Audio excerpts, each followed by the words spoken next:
हमरे लाइकवा बाए पिया के बेटौआ बाए ससुरु जी के पोता बाए नानी जी के नाती बाए देवरू के भतीजा बाए ओ अरे बहिनी जे बानी गई बुआ हसत बेसत कूद आइयो अरे बहिनी जे बानी गई बुआ हसत बेसत कूद आइयो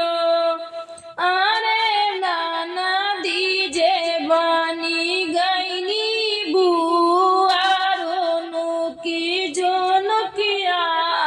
आइयो अरे नाना दीजे बानी गईनी बुआ रोनु की जोनु किया आइयो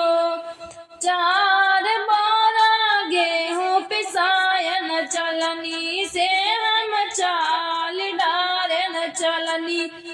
से हम चाल डारन रागर रागर पीस डारन रागर रागर पीस डारन कठौता लईके सान डारन कठौता लईके सान डारन हो ए बहिनी बेली बेली रोटियां बनायो कठौता के नीचे ढाक डारो हो ए बहिनी बेली बेली रोटियां बनायो कठौता तारे ढाक डारो हो ननदी मोर बोलौआ देहिन गोतिनिया आइलिन टोला आ पाड़ोसिन आइनी नाउनिया कहाइनी आइनी पंडितया पुजारी आइलन हो बहिनी आंगने में माची गई धूमत कुछ ना देखाई देला हो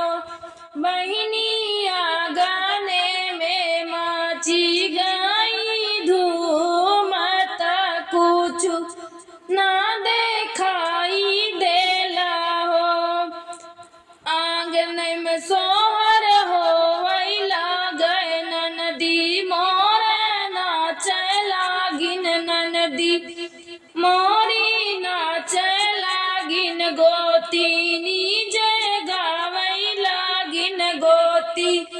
नीजे गावै लागिन पड़ोसिन सोहर गावाई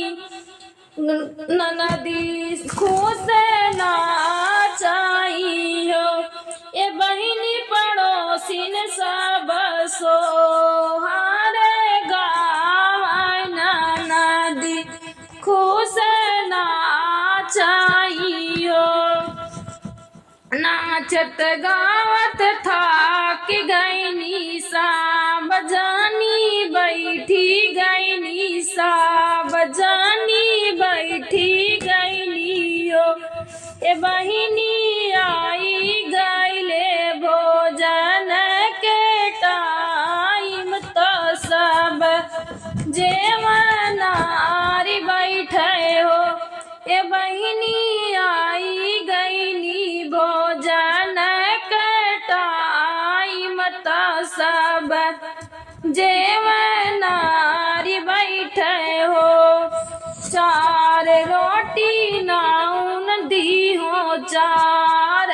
चमाइन दी हो चार धोबिनिया दी हो चारी गोतिनिया दी हो ये बहिनी चार रोटी नाउन दी हो चारी धोबिनिया दी हो चारी चमाइनी दी हो ए सासू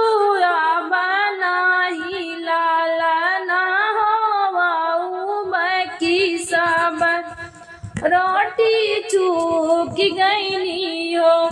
हे सासू आब नाही हो रीला हो वाऊ बैकी सोला रोटी बाहर गईनी हो।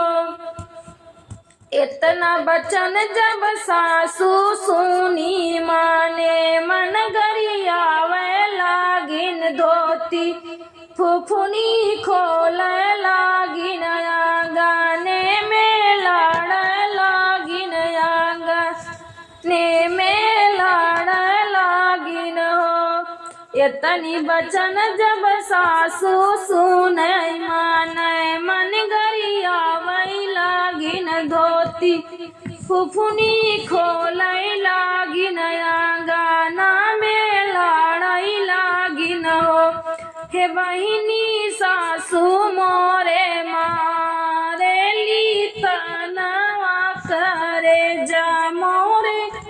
सालाई हो।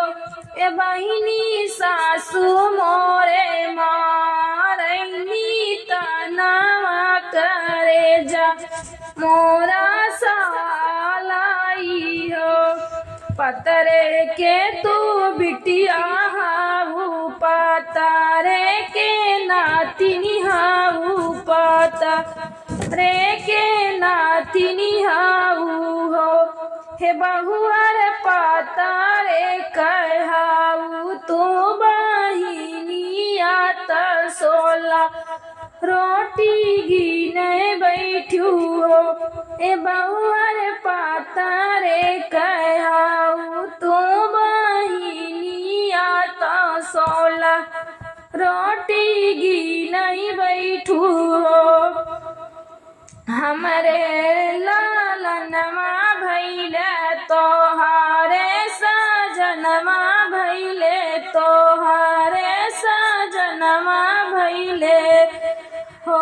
हे बहुअर सूपा भरे मोतिया लूटाओ तबहु नहीं गिन बैठो। ए बहुअर सूपा